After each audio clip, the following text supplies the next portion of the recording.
Salut la famille. Aujourd'hui, nous allons parler de l'alimentation des porcs. L'une des raisons des facteurs qui a fait que j'ai failli arrêter complètement l'élevage. Donc aujourd'hui, nous allons parler de l'alimentation des porcs. C'est quoi en réalité une alimentation? Quels sont les types d'alimentation qui existent et comment gérer l'alimentation dans votre ferme? Donc c'est à peu près ce qu'on va voir dans cette vidéo.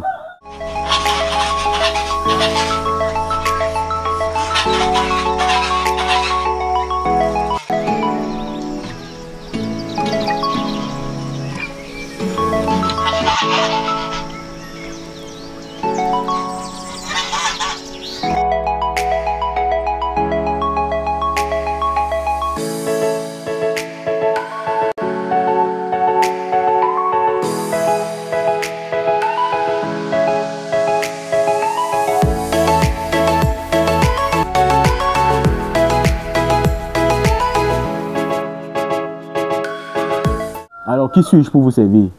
Moi, c'est Sim Alex Clovis, jeune entrepreneur agropastoral, éleveur de porcs, de canards et de poulets local.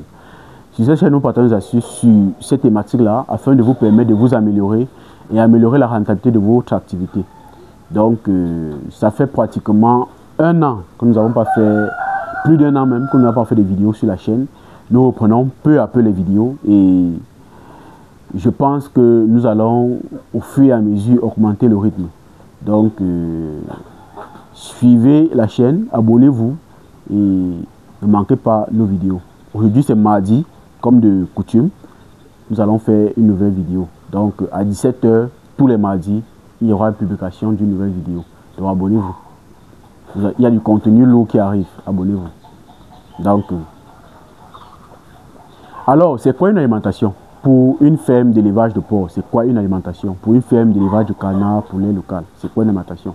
Fondamentalement, d'abord, c'est quoi l'alimentation? L'alimentation est un produit ou une substance qui sert à nourrir un sujet. L'alimentation est un produit ou une substance qui sert à nourrir un sujet ou un autre. Alors,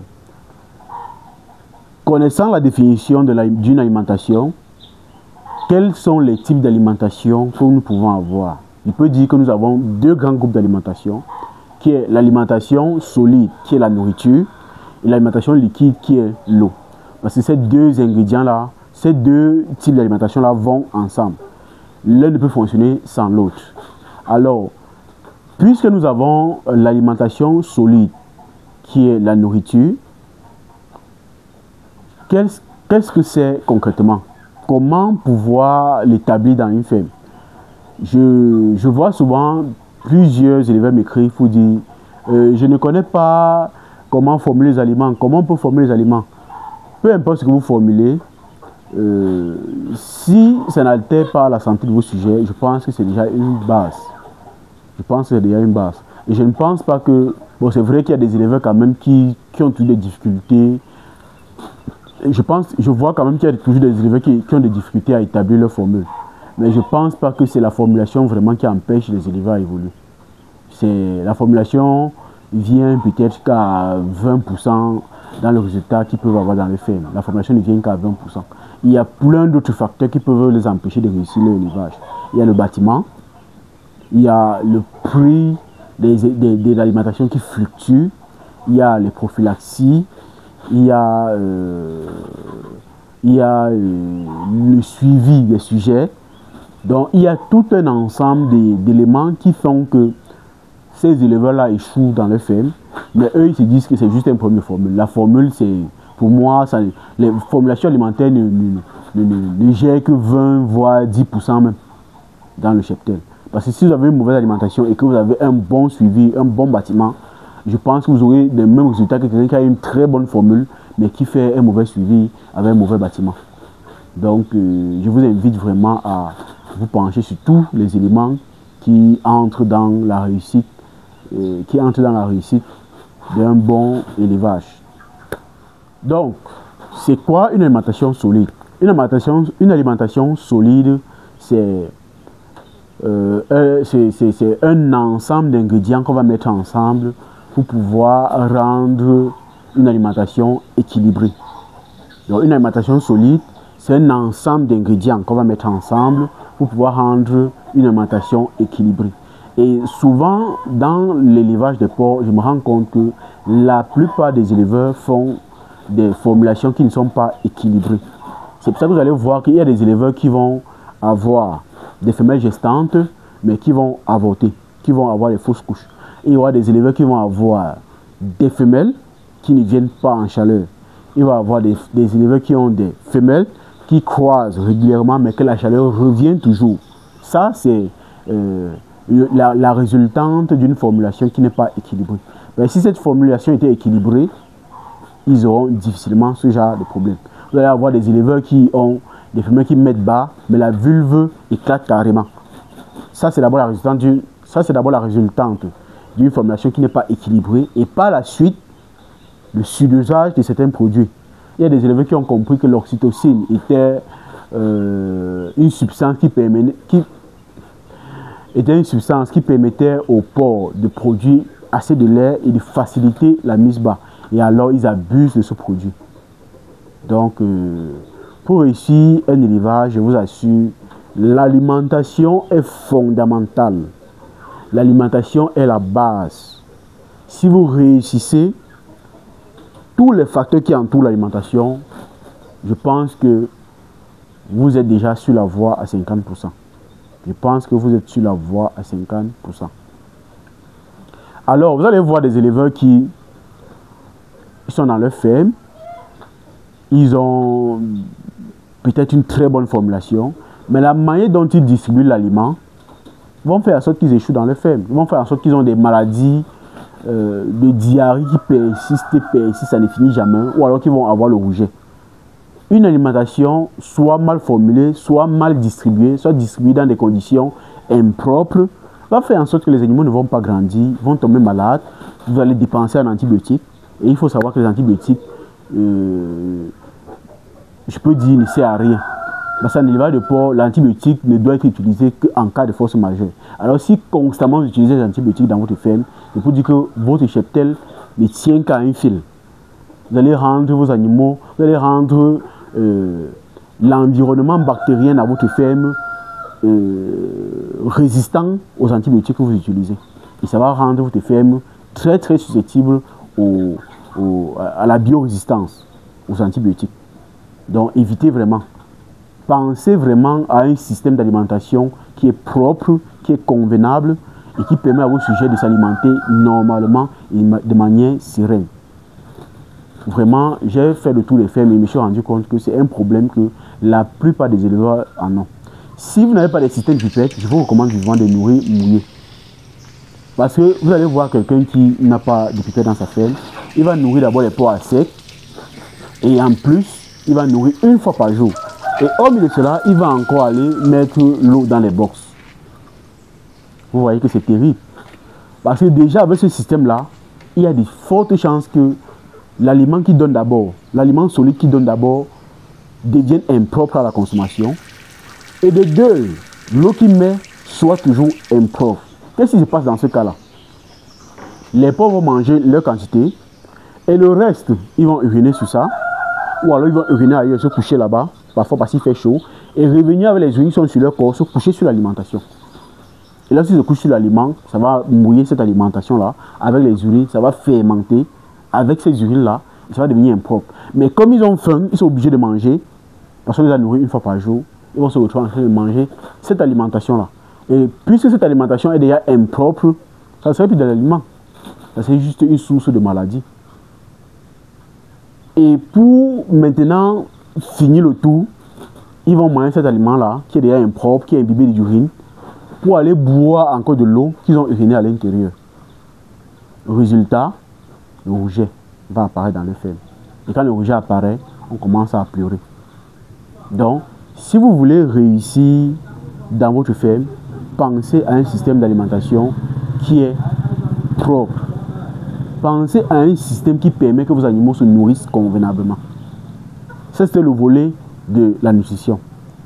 Un autre volet qui est très important dans l'alimentation des porcs, c'est la conservation de vos ingrédients. Alors, quand vous avez un cheptel, quand vous faites des élevages de porc, pour rentabiliser dans votre ferme, vous êtes obligé d'acheter les aliments en gros. Et quand vous achetez les aliments en gros, vous êtes obligé de faire de la conservation d'aliments. Si vous achetez du maïs, vous êtes obligé d'acheter beaucoup pour pouvoir faire et par la suite, il faut faire une conservation. Si vous achetez le son, comme derrière moi que vous voyez là, vous êtes obligé de faire une conservation. Si vous achetez les touteaux, vous êtes obligé de faire une conservation. Si vous achetez les concentrés, vous êtes obligé de faire une conservation. Si vous partez même à la provenderie, vous mélangez. Puisque parfois, les fermes sont éloignées des points, soit de fabrication d'aliments, soit de vente. Vous êtes obligé de faire beaucoup pour pouvoir réduire les charges en transport. Et quand vous faites beaucoup, peut-être 2 tonnes, 3 tonnes, 5 tonnes, il faut conserver cette alimentation-là. Puisque quand ça arrive, il faut emmagasiner cela. Il faut conserver cela. Et voilà encore un point qui va détruire la plupart des éleveurs. La conservation de leurs ingrédients.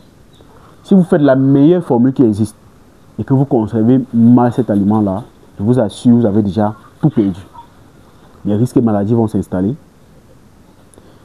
Les retards de croissance vont s'accumuler.